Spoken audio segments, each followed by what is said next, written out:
Rough week.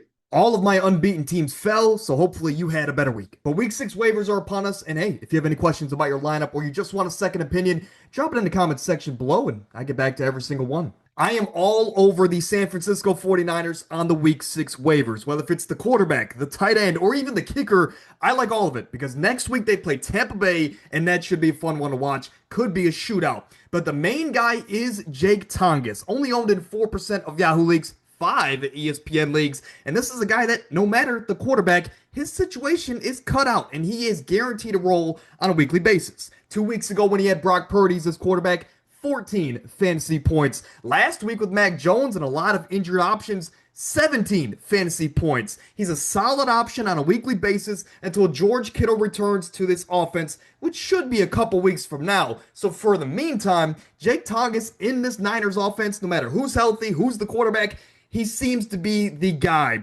And again, they're playing Tampa next week. Should be a shootout there. Keep this one short and sweet, but the defensive pickup on the week is the Green Bay Packers. They're only owned in about 43% of Yahoo leagues and 46% in ESPN leagues, so they might not be there. And if they aren't, drop that in the comment section. I can help you find a defense. But it is as simple as this. They are fresh off a bye. A lot of your league mates dropped them before this week, and they're playing Cincinnati, which is the best matchup for defenses this season. Next week, again, coming off a bye week, they should get after Jake Browning, force him to make a lot of turnovers, and generate us fantasy points. But here is the tale of the tape. And yes, I know my face cam is blocking the numbers, but this is what you need to know.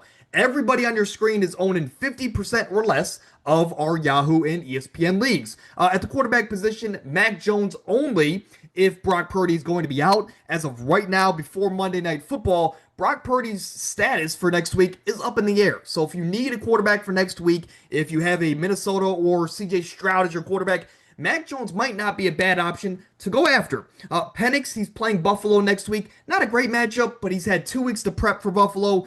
That one should be fun because, well, Buffalo doesn't have the greatest secondary. Michael Carter seems to be the goal line back in Arizona, and with all the injuries they have, when they get to that goal line, if it's not one of the McBride or Marvin Harrison, it seems to be they're going to run it as much as possible. Michael Carter could be a sneaky guy if you have a lot of injuries or a lot of people on bye for the upcoming weeks.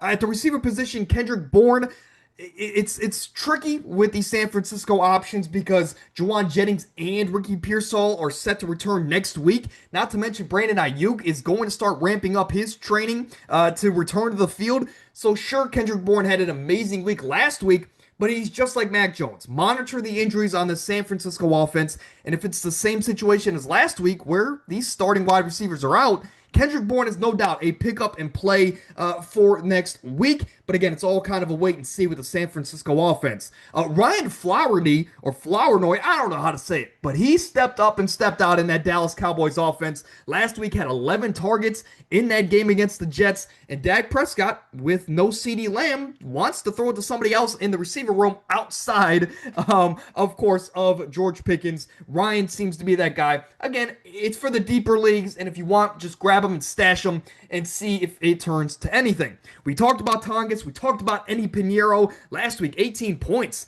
Yeah, that should continue against the Tampa Bay Bucks. And then defense, we covered the Green Bay Packers. But again, if you have any questions about your lineup or you just want a second opinion, drop it in the comment section and I'll get back to you.